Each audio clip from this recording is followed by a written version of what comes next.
ஜம்சம் தண்ணீரை குறித்து ரெண்டு விஷயத்தை சொல்வேன். பெருமானா ஸல்லல்லாஹு அலைஹி வஸல்லம் இந்த தண்ணீரை ஒரு மூமினால் வயிறு நிரம்ப குடிக்க முடியும்.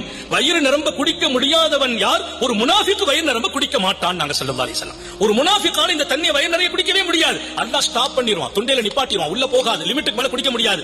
நான் குடிக்கிற போது நியத் வைக்கணும், யா அல்லாஹ் நான் ஒரு மூமின் என்ற நியத்தை ஆழமா வச்சு குடிங்க, நிரம்ப குடிக்கலாம். குடிச்ச பின்னால இந்த தண்ணிக்குள்ள பரக்கத்துக்கு நாங்க மாஉ ஜம்ஸம் லிமா நவா, என்ன நோக்கம் வைத்து நீ குடிப்பாயோ அந்த நோக்கம் கிடைச்சிரும். யா அல்லாஹ் ஒரு பெரியார் நியத் வச்சாங்க, ரப்பே நான் ஒரு கிதாப் எழுதணும், இந்த கிதாப் உம்மத்துக்கு பயனளிக்கணும், எனக்கு தகுதி இல்ல குடிக்கிறேன், நீ குடுனாங்க. அந்த ஜம்ஸம குடிச்சிட்டு கிதாபை எழுதினாங்க, எழுதி முடிச்சாங்க, உம்மத்து லட்சோப மக்கள் பயன் பெற்றாங்க. ஒரு கிதாபு எழுதுறதுக்கு கூட ஜம்சம் நீரை குடித்து நியத் வச்சு எழுதுன்னு அவங்க அந்த முகத்திமால எழுதி வச்சிருக்காங்க முன்னுரையில. நீங்க நியத் வைங்க, ஜம்சம குடிக்கிறேன், ஹயாத்து பூரா நோய் இல்லாமல் வாழச் செய்வாயாக. ஆமீன் சொல்லுங்க.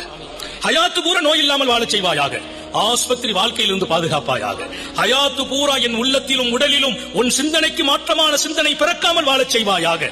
என்னுடைய கடைசி நேரம் லா இலாஹ இல்லல்லாஹ் முஹம்மது ரசூலுல்லாஹ் என் நாவு உச்சரிக்க வேண்டும், என் கல்பு உன் பக்கம் திரும்ப வேண்டும், என் கண்கள் உன் ஹபீபை பார்க்க வேண்டும், முஹம்மது ரசூலுல்லாஹ்வை, என் ரூஹ் உன்னோடு சேர வேண்டும், தௌஃபீக் செய்வாயாக. ஜம்சம் குடிக்கிற போது அல்லாஹ் அந்த நியத்தை கொடுத்துருவான். நபியை பார்த்துட்டு தான் நம்ம ரூஹ் பிரியம். அல்லாஹ் எல்லாருக்கும் தௌஃபீக் செய்வானா. நபியை பார்க்காம மௌத்தா போனா அந்த மௌத்துக்கும் அழகு இல்ல, ஹயாத்துக்கும் அழகு இல்ல. அல்லாஹ் நம்ம எல்லாருக்கும் நசீபாக்குவானாக.